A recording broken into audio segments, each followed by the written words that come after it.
സുഹൃത്തുക്കളെ, എല്ലാവരും സുഖമാണെന്ന് കരുതട്ടെ. പുതിയൊരു വീഡിയോയിലേക്ക് ഏവർക്കും സ്വാഗതം. മനസ്സിൻ്റെ ഉള്ളിൽ ചിലതൊക്കെ ഒളിപ്പിക്കാനും ഒതുക്കി വെക്കാനും അടക്കത്തോടെ ഒതുങ്ങി നിൽക്കാനും കഴിയാതെ ചില മനുഷ്യർ അവരുടെ രീതിയും അവരുടെ പെരുമാറ്റങ്ങളും മനസ്സിലാകാതെ പെട്ടെന്ന് ആരോടെങ്കിലും പരിചയപ്പെട്ടാൽ അവരുടെ നീക്കങ്ങളോ അവരുടെ രീതിയോ മനസ്സിലാക്കാതെ മനസ്സ് തുറക്കുന്ന ചില മനുഷ്യരുണ്ട്.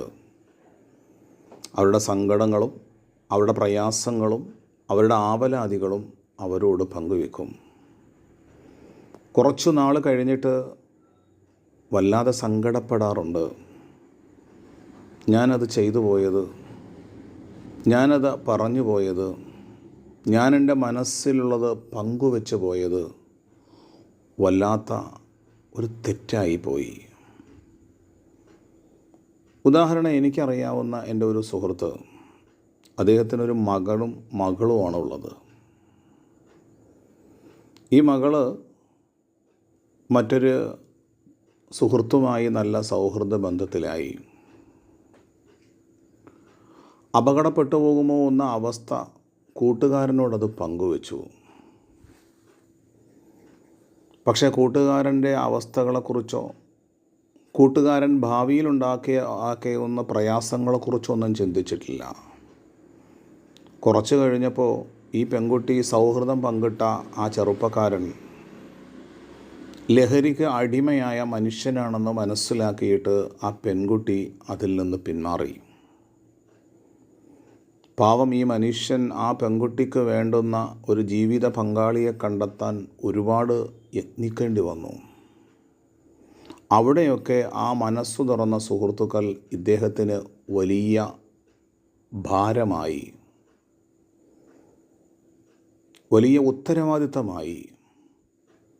അതുകൊണ്ട് തന്നെ നമ്മുടെ മനസ്സിൻ്റെ ഉള്ളിലെ സങ്കടങ്ങൾ, ആവലാതികൾ, പ്രയാസങ്ങൾ പലപ്പോഴും പരിസരം മനസ്സിലാക്കാതെ പലപ്പോഴും നാം നമ്മുടെ മനസ്സ് തുറക്കുമ്പോൾ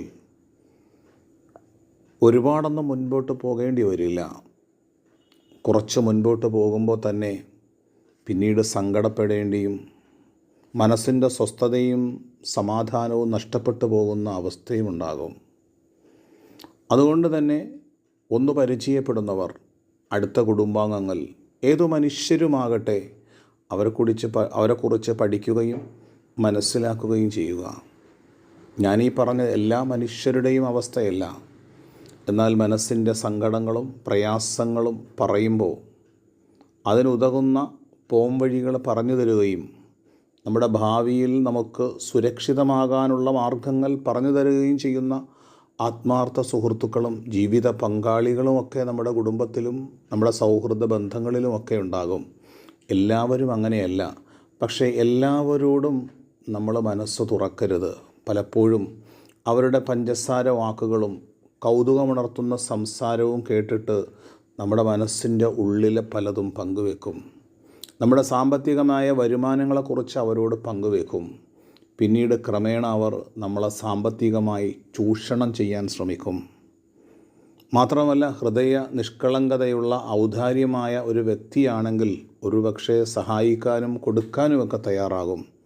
കുറച്ച് നാൾ കഴിയുമ്പോഴാണ് മനസ്സിലാകുന്നത് അവൻ എന്നെ ചതിക്കുകയായിരുന്നു, അവൻ എന്നെ വലിയ അഗാധമായ ഒരു ഗർത്തത്തിലേക്ക് തള്ളിയിടുകയായിരുന്നു.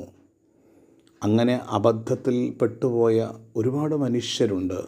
മനുഷ്യരുടെ കൂട്ടത്തിൽ പൈശാചികമായ ദുർബോധനങ്ങളുമായി നടക്കുന്ന മനുഷ്യരുമുണ്ട് എന്ന ഒരു തിരിച്ചറിവ് നമുക്കുണ്ടാകണം. ആ തിരിച്ചറിവ് നഷ്ടപ്പെട്ടു പോകുമ്പോഴാണ് പലപ്പോഴും നമ്മൾ കെണിയിൽ കുരുങ്ങിപ്പോകുന്നത്. ചിലന്തി വലയിൽ കുരുങ്ങിപ്പോയ ഒരു പ്രാണിയെപ്പോലെ നാം ശ്വാസം കിട്ടാതെ വെപ്രാളപ്പെട്ടു പോകും. അതുകൊണ്ട് തന്നെ നമ്മുടെ ജീവിതത്തിൽ മനസ്സ് എല്ലാവരുടെ മുന്നിലും തുറക്കരുത്. പ്രിയ സുഹൃത്തുക്കളെ, ധാരാളം പേര് സബ്സ്ക്രൈബ് ചെയ്യുന്നുണ്ട്, ലൈക്ക് ചെയ്യുന്നുണ്ട്. ആരെയും ഞാൻ നിർബന്ധിക്കുന്നില്ല. എൻ്റെ മനസ്സിൽ എൻ്റെ അനുഭവങ്ങൾ ഞാൻ നിങ്ങളോട് പങ്കുവയ്ക്കുന്നു. കഴിയുമെങ്കിലൊക്കെ വീഡിയോ ഒന്ന് ഷെയർ ചെയ്യുക, സബ്സ്ക്രൈബ് ചെയ്യുക. നന്ദി, നമസ്കാരം.